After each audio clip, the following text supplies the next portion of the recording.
नमस्कार दोस्तों, स्वागत है आप सभी का प्रीलिम्स मंत्रा में। आज की डेट है 5 जुलाई 2023। आइए शुरुआत करते हैं आज के न्यूज़पेपर डिस्कशन की। आज के पहले आर्टिकल में हम बात करेंगे शंघाई कॉपरेशन के बारे में, जो कि आपकी एक इंटर गवर्नमेंटल ऑर्गेनाइजेशन है जो कि परमानेंट नेचर की है। इसका काम क्या है? ये आपके जो यूरेशियन एरिया है, यानी यूरोप और एशिया वाला जो एरिया है, यहाँ पर किसी भी तरह का पॉलिटिकल, इकोनॉमिक और मिलिट्री इशू हो, उन सभी को निपटाने की कोशिश करता है। मतलब ये ऑर्गेनाइजेशन इन सभी तीनों फ्रंट से डील करती है। एक तरह का आप ये कह सकते हैं कि एशिया का नाटो है। अब यहाँ इसका हेडक्वार्टर कहाँ पे? आपको याद रखना है, बीजिंग में इसका हेडक्वार्टर है। ओरिजिनली इस ऑर्गेनाइजेशन का नाम था शंघाई 5। 1996 तक इसका नाम था शंघाई 5। 2001 में इसमें उज्बेकिस्तान ऐड होता है, जिसके बाद इसका रीनेम किया जाता है एज SCO, मतलब शंघाई कॉपरेशन ऑर्गेनाइजेशन। अगर बात की जाए अभी हाल फिलहाल में, इसमें 8 मेंबर हैं। उज्बेकिस्तान के बाद यहाँ पर 2 और मेंबर ऐड होते हैं 2017 में, that is India and Pakistan. अभी रिसेंट टाइम में एक और मेंबर यानी 2023 में इसमें ऐड हुआ है, दैट इज ईरान। इसका ऑब्जेक्टिव क्या है? ऑब्जेक्टिव काफ़ी क्लियर है। यहाँ पर एक दूसरे के साथ जो ट्रस्ट है उसको और ज़्यादा स्ट्रेंथन करना चाहते हैं। दूसरा, यहाँ पर आपस में कैसे कॉपरेशन को इंक्रीज कर सके, पॉलिटिकल फ्रंट पे, ट्रेड्स के फ्रंट पे, इकोनॉमी के फ्रंट पे या R&D के फ्रंट पे, उन सभी चीज़ों पे यहाँ पर हमारा फोकस रहता है। हम एक दूसरे के साथ पीस को इंश्योर करना चाहते हैं, एक दूसरे के साथ भी क्या, वर्ल्ड ओवर पीस को इंश्योर करना चाहते हैं, स्टेबिलिटी को इंश्योर करना चाहते हैं एंड सिक्योरिटी को इंश्योर करना चाहते हैं। बट मेजर फोकस यहाँ पर हम जो इंश्योर कर रहे हैं, ये इसी रीजन के बारे में हम बात कर रहे हैं। नाउ अभी इसकी एक मीटिंग होके हटी है, जिसको चेयर किया था भारतीय प्रधानमंत्री ने। मतलब यहाँ इस साल जो प्रेसिडेंसी थी इसकी, वो हमारे पास थी। इसके कुछ आउटकम्स के बारे में बात कर लेते हैं। यहाँ से निकल के आया आपका दिल्ली डिक्लेरेशन। इसमें 3 चीज़ों के ऊपर फोकस किया गया है। पहले तो एक हमने जॉइंट स्टेटमेंट दिए सभी देशों ने मिलकर कि कैसे हम रेडिकलिज्म को अपने इस एरिया से कम करेंगे। अब रेडिकलिज्म का मतलब क्या होता है? जब आप यूथ को ब्रेन वॉश करते हैं और उसको किसी पर्टिकुलर एक सिस्टम या स्ट्रक्चर के खिलाफ भड़काते हैं, तो दैट इज रेडिकलिज्म। तो यहाँ पर उसको कैसे कंटेन कर सके, हम उसके ऊपर फोकस कर रहे हैं। डिजिटल ट्रांसफॉर्मेशन के ऊपर हमारा फोकस रहेगा, जहाँ पर जो अलग अलग कंट्रीज है, जैसे इंडिया हो गया, चाइना हो गया, वो अपनी डिजिटल पेमेंट्स से रिलेटेड या डिजिटल स्फेयर में, किसी भी स्फेयर में हो सकता है, चाहे टेक्नोलॉजी फ्रंट पे हो, चाहे एप्स के फ्रंट पे हो, जो भी उन्होंने तरक्की की है वो एक दूसरे के साथ शेयर करने की बात की है। इसके अलावा हम यहाँ पर क्रिटिसाइज करते हैं जो नॉन US के सैंक्शंस इम्पोज किए जाते हैं अलग अलग कंट्रीज पे, जैसे रशिया और ईरान पे अभी किए गए हैं, तो उनको भी यहाँ पर क्रिटिसाइज किया गया। इसके अलावा कुछ आउटकम्स इसकी और भी रही हैं। अभी हाल फिलहाल में इसके 9वें मेंबर ईरान बना है।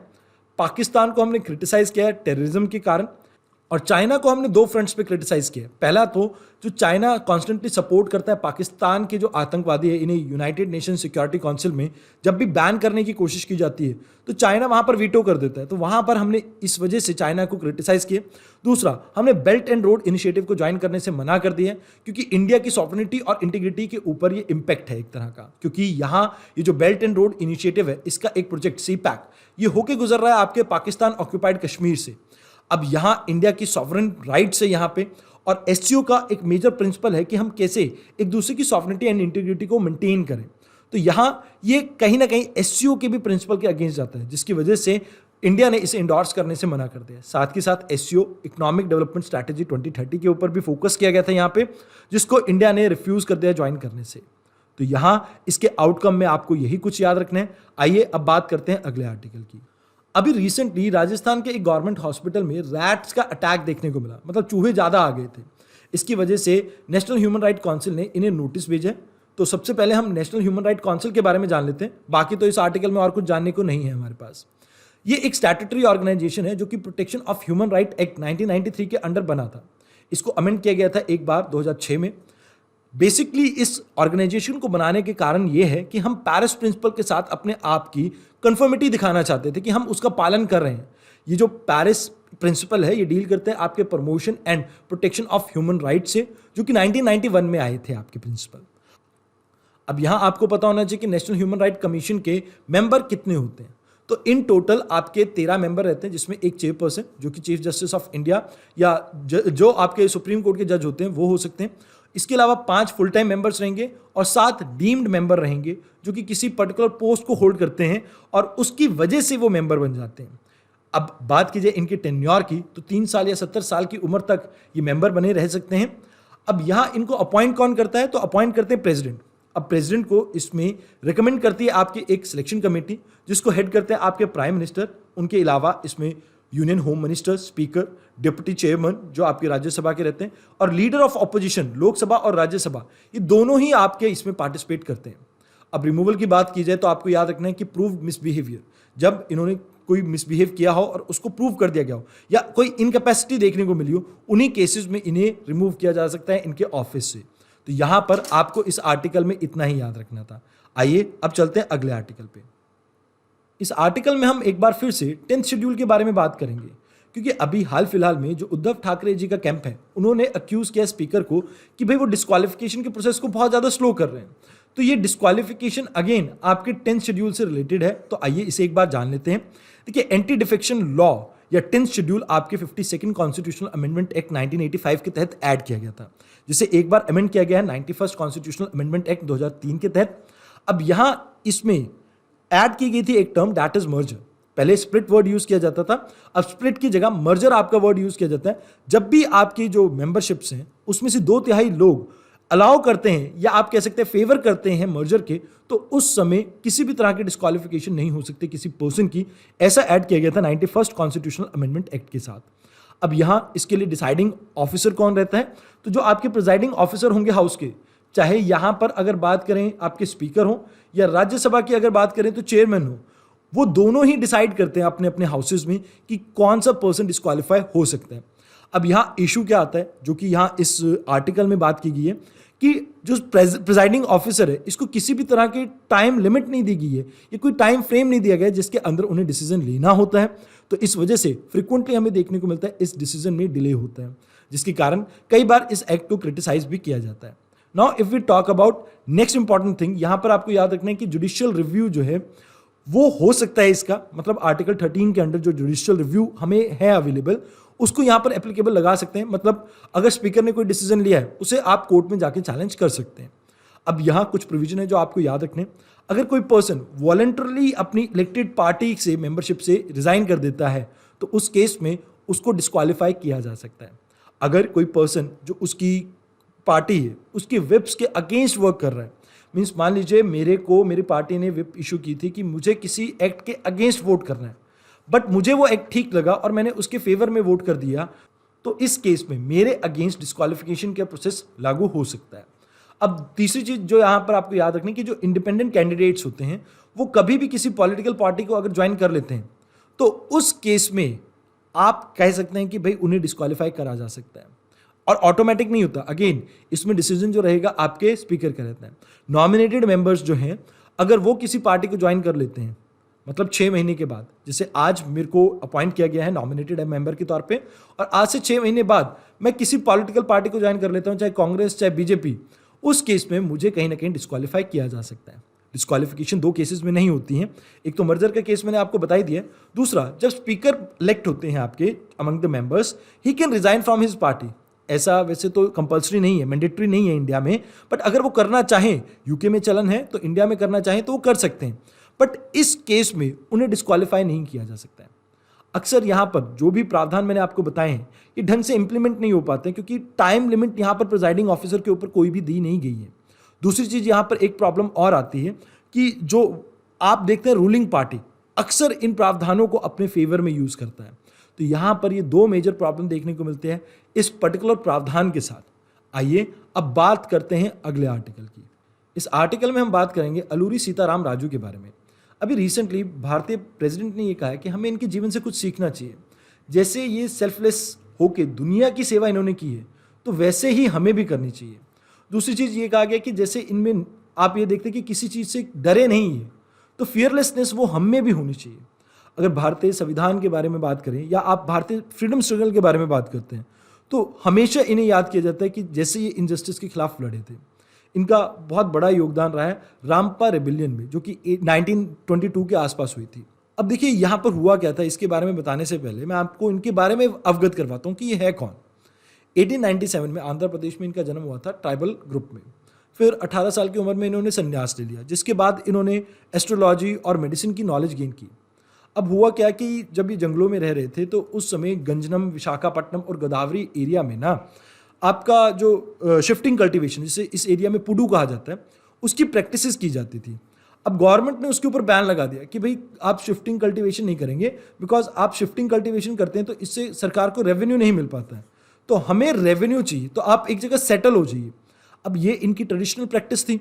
अब गवर्नमेंट ने जैसे ही इसके ऊपर रोक लगाई तो इन्होंने लोगों को इकट्ठा करके गुरिल्ला रेजिस्टेंस यहाँ पर शो की अगेंस्ट द ब्रिटिश गवर्नमेंट। मतलब छुप के जो वार वूर करते हैं ना, जैसे एक बार अटैक किया, फिर कहीं और छुप गए, फिर अटैक किया, फिर कहीं और छुप गए, तो वो उस तरह की वॉरफेयर में ये काफ़ी माहिर थे। अगर इनकी बात की जाए तो ये जो पूरे रेबिलियन हम बात कर रहे हैं, इसे कहा जाता है रैम्पा रेबिलियन। इसी के केस में इन्हें अरेस्ट किया गया था और 1924 में पब्लिकली इन्हें शूट करके इनको मार दिया गया था। तो इनके बारे में यही कुछ याद रखना है। एक चीज़ जो आप यहाँ पर और याद रख सकते हो, आप इन्हें हीरो ऑफ जंगल के नाम से भी जाना जाता है, जिसका आप अगर तेलुगु में अनुवाद करते हैं इसका मतलब होता है मनियम वेरुदु। तो आपको इनका दूसरा नाम मनियम वेरुदु भी याद रखना है। आइए अब बात करते हैं अगले आर्टिकल की। इस आर्टिकल में हम बात करेंगे national commission for scheduled tribe के बारे में, जो कि न्यूज़ में इसलिए रहा क्योंकि हर्ष चौहान जो कि एक मेंबर थे आपके national commission of scheduled tribe के, इन्हें रिजाइन करना पड़ा है। ये आपकी एक कॉन्स्टिट्यूशनल बॉडी है जो कि 89th कॉन्स्टिट्यूशनल अमेंडमेंट एक्ट के साथ 2003 में ऐड की गई थी। इसके लिए एक आर्टिकल इंसर्ट किया गया था, दैट इज आर्टिकल 338A। अब इसका काम क्या है? ये बेसिकली जो भी सेफ गार्ड प्रोवाइड किए गए हैं आपकी शेड्यूल्ड ट्राइब्स को, वो किस तरह से वर्क कर रहे हैं इसको ये देखता है। अब इनमें जो भी मेंबर अपॉइंट किए जाते हैं उनका टेन्योर 3 साल का रहता है। इन्हें अपॉइंट किया जाता है प्रेसिडेंट के द्वारा। प्रेसिडेंट जब इन्हें अपॉइंट करते हैं तो warrant under his hand and seal इन्हें अपॉइंट करते हैं। मतलब प्रेसिडेंट को खुद से यहाँ पर साइन करना पड़ेगा इनको अपॉइंट करने के लिए। अदरवाइज कोई और पर्सन भी रबड़ स्टैम्प के थ्रू प्रेसिडेंट के साइन कर सकते हैं, बट यहाँ पर प्रेसिडेंट को इन पर्सनल इनको अपॉइंट करते हुए साइन करना होता है। इन टोटल यहाँ पर 5 मेंबर रहते हैं, जिसमें एक चेयरपर्सन, एक वाइस चेयरपर्सन और 3 आपके अदर मेंबर्स रहते हैं। इन 5 मेंबर्स में से एक महिला मेंबर का होना बहुत ज़रूरी है, मतलब मैंडेटरी है यहाँ पे। तो यहाँ इस आर्टिकल में आपको इतना ही याद रखना था। आइए अब बात करते हैं अगले आर्टिकल की। इस आर्टिकल में हम बात करेंगे कि बॉर्डर एरिया में हम कैसे रिहैबिलिटेशन होम्स को ओपन कर रहे हैं। अब इसके पीछे कारण क्या है? देखिए, इंडिया सोर्स भी है और डेस्टिनेशन भी है चाइल्ड ट्रैफिकिंग के लिए। अब अक्सर आप देखते हैं वेस्ट एशिया या साउथ ईस्ट एशिया में भारत से बच्चों को किडनैप करके बेचा जाता है, और कई बार आप ये भी देखते हैं कि नेपाल, बांग्लादेश और म्यांमार से बच्चों को किडनैप करके भारत में भी लाया जाता है। अब इन्हें वेश्यावृत्ति जैसे धंधों में डाल दिया जाता है, जिसकी वजह से इनकी जो मानसिक स्थिति है उसके ऊपर बहुत नेगेटिव इम्पैक्ट पड़ता है। अब खासकर ये जो चीज़ें हैं ये आपको प्रोमिनेंट देखने को मिलती है बॉर्डर स्टेट्स में। वैसे तो ओवरऑल हम कई स्कीम्स इंप्लीमेंट कर रहे हैं, बट अभी हमारा स्पेशल फोकस है उन स्टेट्स के ऊपर जो बॉर्डर शेयर करती है आपकी इन कंट्रीज़ के साथ, जैसे नेपाल, बांग्लादेश और म्यांमार, ताकि हम इस तरह के प्रैक्टिसेस को रोक सकें। और यहाँ पर हम पर्याप्त मात्रा में इनके लिए रिलीफ और रिहाब की फैसिलिटीज़ को डेवलप कर सकें, ये भी हमारा फोकस है। ऑल्दो जैसे मैंने आपको पहले कहा कि यहाँ ये स्टेट और यूटीज़ में पहले भी आपके निर्भया फंड के अंडर इंप्लीमेंट हो रही थी स्कीम, बट अब बीएसएफ और सशस्त्र सीमा बल इनको जिम्मेवारी दी गई कि ये बॉर्डर एरिया में इस स्कीम को इंप्लीमेंट करेंगे, जहाँ पर ये घर बनाएंगे जिसके तहत यहाँ बच्चों को खाना मिल सके, शेल्टर मिल सके, क्लोथिंग मिल सके और काउंसलिंग मिल सके और हेल्थ केयर सपोर्ट यहाँ पर मिल सके। इसके अलावा एक आप मिशन और याद रख सकते हैं, दैट इज मिशन वत्सल्य, जो कि protection and welfare of child के बारे में ही बात करता है। तो यहाँ इस आर्टिकल में आपको इतना ही जानना था। आइए अब बात करते हैं अगले आर्टिकल की। यहाँ आप एक बारी कंबोडिया के मैप की लोकेशन देख लीजिए, जो कि न्यूज़ में इसलिए रहा क्योंकि इन्होंने अभी जो फेसबुक के जो पेरेंट कंपनी है दैट इज मेटा के जितने भी आपके फाउंडर्स हैं, या आप ये कह सकते हैं कि बोर्ड्स ऑफ डायरेक्टर में जो आते हैं, उनको बैन कर दिया अपनी कंट्री से। क्योंकि जो ये मेटा है, इन्होंने क्या किया था कि इनकी एक वीडियो थी जिसमें इन्होंने अपने राइवल्स को बीट करने की या मारने की धमकी दी थी, तो उसको इन्होंने बैन कर दिया था। आइए अब एक बार मैप देख लेते हैं कंबोडिया का। कंबोडिया अपना लैंड बॉर्डर शेयर करता है लाओस से, फिर यहाँ पर ये आपका वियतनाम आ गया और ऊपर की साइड ये आपका थाईलैंड आ गया। ये आपका साउथ चाइना वाला सी वाला पार्ट है।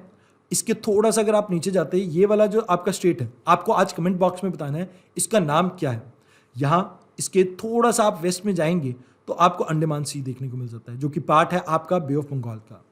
आइए अब बात करते हैं अगले आर्टिकल की। इस आर्टिकल में हम बात करेंगे नाटो की, जो कि न्यूज़ में इसलिए रहा क्योंकि यहाँ पर स्टोलनबर्ग जो कि इसके जनरल सेक्रेटरी है, उनको 1 साल की और एक्सटेंशन मिल गई है वर्क की। मतलब अब 2024 अक्टूबर तक ये सेक्रेटरी जनरल बने रहेंगे नाटो के। नाटो आपका 31 देशों का समूह है जिसे इनिशियली ज्वाइन करा था आपके टर्की, वेस्ट जर्मनी और स्पेन ने। अभी लेटेस्ट एडिशन में इसमें नॉर्थ मैसेडोनिया 2020 में ऐड हुआ था और रिसेंटली इसमें फिनलैंड ऐड हुआ है। स्वीडन भी इसका मेंबर बनने की कोशिश कर रहा है, पर टर्की के विरोध के कारण आप देख रहे हैं कि स्वीडन को इसका पार्ट नहीं बनने दिया गया है। अब देखिए, स्वीडन जो है यहाँ पर इसका पार्ट इसलिए बनना चाहता है क्योंकि स्वीडन बॉर्डर शेयर करता है रशिया के साथ और स्वीडन को भी डर है कि कहीं यूक्रेन की हालत जो हुई है वो मेरी भी ना हो जाए। तो इस वजह से स्वीडन ये चाहता है कि वो भी इसका मेंबर बन सके। अब इसका हेडक्वार्टर ब्रुसेल बेल्जियम में है। अब इस ऑर्गेनाइजेशन का फंक्शन क्या है, ऑब्जेक्टिव क्या है? तो ये एक तरह से फ्रीडम और सिक्योरिटी को सिक्योर करना चाहता है अपनी सभी मेंबर्स के लिए, चाहे इसके लिए इन्हें कोई पॉलिटिकल एक्शन लेना पड़े चाहे मिलिट्री एक्शन लेना पड़े। तो ये सभी मीन से अपने जो मेंबर्स है उनकी सिक्योरिटी को इंश्योर करता है। मतलब कलेक्टिव डिफेंस के बारे में बात कीजिए, इस नाटो आपकी जो ट्रीटी है यानी नॉर्थ अटलांटिक ट्रीटी है, इसके आर्टिकल 5 में ये आपकी ऑर्गेनाइजेशन बनी थी 1949 में और इसको कई बार वॉशिंगटन ट्रीटी के नाम से भी जाना जाता है। ये ऑर्गेनाइजेशन बनाने का कारण ये था कि सोवियत यूनियन जो उस समय की थी उसके अगेंस्ट ये कलेक्टिव सिक्योरिटी प्रोवाइड कर सके पैन यूरोप या अटलांटिक एरिया में जो भी आपकी कंट्रीज लोकेटेड है। आइए अब बात करते हैं अगले आर्टिकल की। अभी रिसेंटली सूडान में आपको पता है कि सिविल वॉर चल रही है। सिविल वॉर तो क्या, पहले सूडान भी एक डेमोक्रेसी हुआ करता था। यहाँ पर 2 मिलिट्री लीडर थे, इन्होंने ना कूप कर दिया। अब कूप करने के बाद इन्होंने कब्जा कर लिया सूडान गवर्नमेंट पे। पहले तो सब सही चल रहा था, बट अभी हाल फिलहाल में इन दोनों में आपस में लड़ाई होगी है। तो एक तरह से आप ये कह सकते हो कि ये आपस की लड़ाई की वजह से अभी खार्तूम वाला जो एरिया में बहुत इंटेंस वॉर चल रही है। अभी इस एरिया में जैसे सूडान के फाइटर जेट्स उड़ रहे थे तो आर्टिलरी गन्स के द्वारा इस जो फाइटर जेट को उड़ा दिया गया, मतलब शूट डाउन कर दिया गया। अब यहाँ पर अपने लिए इंपॉर्टेंट क्या है, हम इस एरिया को थोड़ा समझ लेते हैं। जैसे सूडान के नॉर्थ में आता है आपका इजिप्ट, फिर क्लॉकवाइज अगर हम चले तो यहाँ पर आपका रेड सी आ जाता है, फिर उसके नीचे यहाँ पर इरित्रिया आ जाते हैं, Ethiopia, south Sudan, central African Republic, Chad and Libya. ये इंपॉर्टेंट कंट्रीज हैं जो आपकी सराउंड करती हैं सूडान को। खार्तूम वो एरिया है जो आपका फ्रिक्वेंटली न्यूज़ में रहता है, तो इसके बारे में आपको पता होना चाहिए। देखिए, इस आर्टिकल में भी खार्तूम के बारे में ही बात की गई है। आइए अब चलते हैं अगले आर्टिकल पे। स्टैंडर्ड एंड पुअर ने एक रिपोर्ट पब्लिश की जिसमें ये कहा गया कि जो भारत के कॉर्पोरेट्स हैं ये काफ़ी अच्छी स्थिति में है, मतलब इनकी जो क्रेडिट शेप है वो काफ़ी अच्छी है और आने वाले सालों में ये ग्रो करेंगे। अब इसके पीछे रीज़न क्या है? इस आर्टिकल में ये रीजन्स ही सबसे ज़्यादा इंपॉर्टेंट थे। पहली चीज़ तो भारत के अंदर स्ट्रॉन्ग डोमेस्टिक डिमांड देखने को मिल रही है। इसकी वजह से ये जो आपकी जो जितने भी कॉर्पोरेट्स हैं काफ़ी अच्छी पोजीशन में है। इसके साथ साथ इनकी जो बैलेंस शीट है काफ़ी अकोमोडेटिव है। इसकी वजह से भी आपकी जो परफॉर्मेंस है कॉर्पोरेट्स की काफ़ी बढ़िया रही है। अब यहाँ पर एक वर्ड यूज़ किया गया इप्टा, जिसका मतलब होता है earning before interest, taxes, depreciation and amortization. अब इसका मतलब क्या होता है? देखिए, अगर मैं 100 रुपये कमा रहा हूँ, इसमें से ही मैं कुछ इंटरेस्ट पे कर रहा हूँ, मान लो 10 रुपये, टैक्सेस पे कर रहा हूँ, मान लो 5 रुपये, डेप्रिसिएशन मेरे जैसे मान लो मेरे पास कोई फैक्ट्री है उसकी लगी 5 रुपये, तो यहाँ पर मेरा खर्चा हो गया 20 रुपये। तो यहाँ पर पिछले 5 सालों में जो हमारा जो इब्टा है वो काफ़ी सुधरा है, मतलब कि ये 50% से सुधरा है, जिसकी वजह से इंडिया की जो कॉर्पोरेट मार्केट है वो काफ़ी अच्छा परफॉर्म कर रही है। और इसके अलावा आपका जो डेट है वो बहुत कम चेंज हुआ है, मतलब इनकम साइड आपकी इंप्रूव हुई है और डेट आपका वहीं का वहीं है, और इसकी वजह से आपको काफ़ी सुधार देखने को मिल रहा है। जैसे मान लीजिए पहले मैं 100 रुपये कमाता था, मेरे पर उधारी थी 20 रुपये की, अब मैं 2000 रुपये कमा रहा हूँ और मेरे पर उधारी अभी भी 20 रुपये की है। तो इस वजह से ये कहा जा रहा है कि आने वाले समय में भारतीय इकॉनमी, मतलब S&P ये कह रही है कि 6.9% से इंडियन इकॉनमी ग्रो करेगी। तो ये चीज़ याद रखना कि 2024 के लिए इनकी प्रेडिक्शन क्या रही है। हो सकता है आप कहीं पर इस डाटा को यूज़ कर सकें। आइए अब बात करते हैं अगले आर्टिकल की। इस आर्टिकल में हम बात करेंगे लेप्टोस्पायरोसिस के बारे में, जो कि आपकी एक फेटल जूनोटिक डिजीज़ है, जिसके कारण आए साल भारत के अंदर 60,000 से ज़्यादा लोग मर जाते हैं। हर साल 10 लाख से ज़्यादा लोग इसकी चपेट में आते हैं और फ्रिक्वेंटली ये आपको देखने को मिलता है मानसून के सीज़न में। मानसून में ये खासकर आपको देखने को मिलता है सदर्न इंडिया में। अब यहाँ इसके पीछे कारण क्या है इसको समझते हैं, जिस तरह का यूपीएससी आपसे क्वेश्चन पूछ सकता है। पहली चीज़ तो ये बीमारी आपको ट्रॉपिकल एरिया में देखने को मिलती है। ट्रॉपिकल एरिया में उन कंट्रीज़ में खासकर जहाँ पर ह्यूमिडिटी काफ़ी हाई हो और काफ़ी वार्म एरिया और टेम्परेचर ठीक ठाक आपको देखने को मिल रहा हो। चाहे अर्बन एरिया हो चाहे रूरल एरिया, इससे फ़र्क नहीं पड़ेगा, ये दोनों ही एरियाज़ में आपको देखने को मिलता है।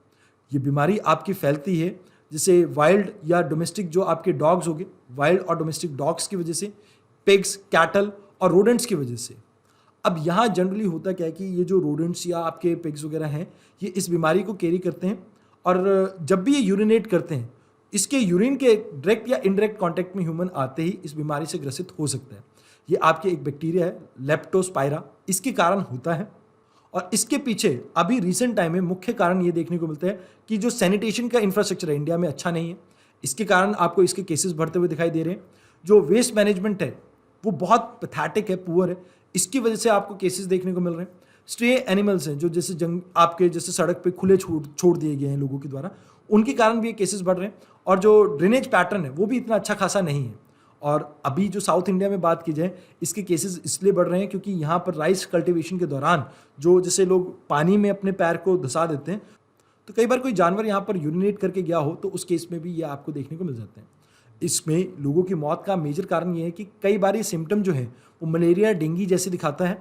और यही कारण है कि कई बार डॉक्टर इसे समझ नहीं पाते हैं, या आप ये कह सकते हैं कि हमारे पास अभी फिलहाल कोई प्रॉपर डायग्नोस्ट करने की टेक्निक नहीं है। इसकी वजह से ये प्रॉब्लम हमें ज़्यादा देखने को मिल रही है कि ये इतने ज़्यादा लोगों की मौत हो रही है। इसे अलग अलग नाम से अलग अलग एरिया में जाना जाता है। जैसे कन्नड़ में इसे कहा जाता है इल्ली ज्वार, मतलब कर्नाटका वाले एरिया में। मलयाली में इसे इल्ली पानी कहा जाता है। अब यहाँ पर आप याद रखिए कि केरला वाले बेल्ट में कहा जाता है, जिसका एक्चुअल में दोनों में मतलब होता है रैट फीवर। तो इस आर्टिकल में आपको इतना ही जानना था। आइए अब बात करते हैं अगले आर्टिकल की। अभी रिसेंटली यूके ने यह कहा कि भारत, जापान, ब्राजील, जर्मनी, इन सबको यूनाइटेड नेशंस सिक्योरिटी काउंसिल का परमानेंट मेंबर बना देना चाहिए। अगर बात की जाए यूनाइटेड नेशंस सिक्योरिटी काउंसिल की, तो 1945 में इस ऑर्गेनाइजेशन को बनाया गया था। One of the 6 principal organization में से एक है यूएन की, जो कि वर्क करते हैं कैसे इंटरनेशनल लेवल पे हम पीस और सिक्योरिटी को मेंटेन कर सकें। इसका हेडक्वार्टर न्यूयॉर्क में रहता है। टोटल इसके 15 मेंबर हैं। 15 मेंबर्स में 5 तो आपके क्या रहते हैं, परमानेंट मेंबर्स रहते हैं, जिसमें रशिया, फ्रांस, चाइना, यूएसए और आपका यूके आ जाता है। इसके अलावा 10 आपके नॉन परमानेंट मेंबर रहते हैं, वो रीजन के हिसाब से आप चूज करते हैं। अभी फिलहाल के लिए अगर मैं आपको बताना चाहूँ तो यहाँ पर एक जो मेंबर है, जैसे मान लीजिए एक मेंबर का जो टेन्योर है वो 2 साल रहेगा। अब ये ऐसा नहीं है कि 1 साल सभी मेंबर आपके रिटायर होते हैं। इसको रोटेशन बेसिस पे करके, जैसे हमारी राज्यसभा में होता है कि भाई 5 मेंबर 1 साल बाद आपके रिटायर होंगे, 5 मेंबर दूसरे साल आपके रिटायर होंगे। मतलब जो रोटेशन बेसिस है वो हर 5 साल पे आपके 5 मेंबर इसमें इलेक्ट होते हैं। अब इसमें बदलाव की क्यों ज़रूरत है? क्योंकि यहाँ पर पूरा प्रॉपर तरीके से कोई रिप्रेजेंटेशन नहीं है किसी भी एरिया का। जैसे आप यूरोप को देखें तो यूरोप के 2-3 देश आ जाते हैं इसमें, जैसे फ्रांस आ जाता है, रशिया भी कहो तो कुछ हिस्सा उसका टच करता है आपका इस एरिया को या यूरोप वाले पार्ट को। अब इसके अलावा आपका यूके भी इसका पार्ट है। तो यूरोप तो बहुत छोटा सा है, उसके 3 मेंबर्स हैं यहाँ पे। तो अफ्रीका को यहाँ पर इंक्लूड क्यों नहीं किया गया? कई बार आप ये भी देखते हैं, मतलब ये पहला मुद्दा था। दूसरा मुद्दा यहाँ पे ये है कि कई बार आप ये देखते हैं कि वीटो का गलत इस्तेमाल किया जाता है। जैसे आप चाइना का केस देखिए, हम जब भी किसी टेररिस्ट ऑर्गेनाइजेशन को बैन करने की बात करते हैं तो चाइना यहाँ पर आके पाकिस्तान की मदद कर देता है। अब दूसरी चीज यहाँ पर आप देखिए कि जिनके पास वीटो है वो खुद कितना दुनिया को परेशान करते हैं। अब एग्जाम्पल लीजिए ना, आप रशिया का एग्जाम्पल ले सकते हैं कि यूक्रेन में जो हो रहा है वो कितना गलत हो रहा है। फिर साथ के साथ आप देखिए अमेरिका की हिस्ट्री देख लीजिए। यूएसए ने पहले इराक के ऊपर भी हमला किया, अफगानिस्तान के ऊपर भी हमला किया हुआ है, और कोई वहां पर कोई आप ये नहीं कह सकते कि कुछ बदलाव लेके आए हों वो। तो यहाँ पर कई बार इन देशों के द्वारा वीटो का गलत इस्तेमाल किया जाता है। ये भी एक मेजर प्रॉब्लम है। तो तभी कहा जाता है कि ज़्यादा से ज़्यादा लोग होंगे तो वीटो का इस्तेमाल थोड़ा प्रॉपर और डिसेंट वे में होने लगेगा। अब यहाँ पर अगर आप इन मेंबर्स के नाम देखें, जैसे Russia, USA, France, China, UK, अरे भैया इनकी आपस में ही नहीं बनती है। अगर जियो पॉलिटिकल स्फेयर में देखें तो ये एक दूसरे के कट्टर दुश्मन है। अब कोई भी अच्छा काम होने के लिए आपको चाहिए कि आपस में आपकी समझ बहुत अच्छी हो, बट यहाँ पर जब ये एक दूसरे के दुश्मन हो रखे हैं तो आपको लगता है कि ये वर्ल्ड लेवल पे कोई रिफॉर्म लाने देंगे। तो ये भी कारण है जिसकी वजह से यूनाइटेड नेशन सिक्योरिटी काउंसिल में चेंजेस आने चाहिए। इसके अलावा कई बार जैसे आप देखेंगे इराक को वायलेट किया गया तो वो उसकी सॉवरेनिटी के ऊपर अटैक था। यूक्रेन को वायलेट किया गया, मतलब वहाँ पर अटैक किया गया, तो वो भी यूक्रेन की आप ये कह सकते हैं कि सॉवरेनिटी के ऊपर एक बड़ा इम्पैक्ट था। तो यहाँ आप देखिए कि इन जो कंट्रीज़ के द्वारा कई बार ऐसी चीज़ें की जाती हैं जो कई स्टेट्स की सॉवरेनिटी के अगेंस्ट होती है। तो यहाँ इस आर्टिकल में आपको इतना ही याद रखना था। ऑल्दो यहाँ पर ऐसा नहीं है कि यूके ने कहा और कल को ये चेंजेस आ जाएंगे। इट विल टेक ईयर्स और हो सकता है कभी ना भी हो, क्योंकि वीटो का मतलब यहाँ पर है कि आई फॉरबिड। अगर मान लीजिए यहाँ पर इंडिया को इंक्लूड करने की कोशिश भी की गई तो आपको लगता है चाइना हमें इस स्टैचर पे पहुँचने देगा। दैट्स वाई आपको ये मीठे सपने दिखाए जा रहे हैं और कुछ भी नहीं है। तो आज के इस लेक्चर में इतना ही था। अगर आपको हमारे हैंड रिटन नोट्स को डाउनलोड करना है तो आप इस QR कोड को स्कैन कर सकते हैं और ज्वाइन कर सकते हैं हमारे टेलीग्राम चैनल को, दैट इज UPSC मंच। तो आज के लिए इतना ही, धन्यवाद।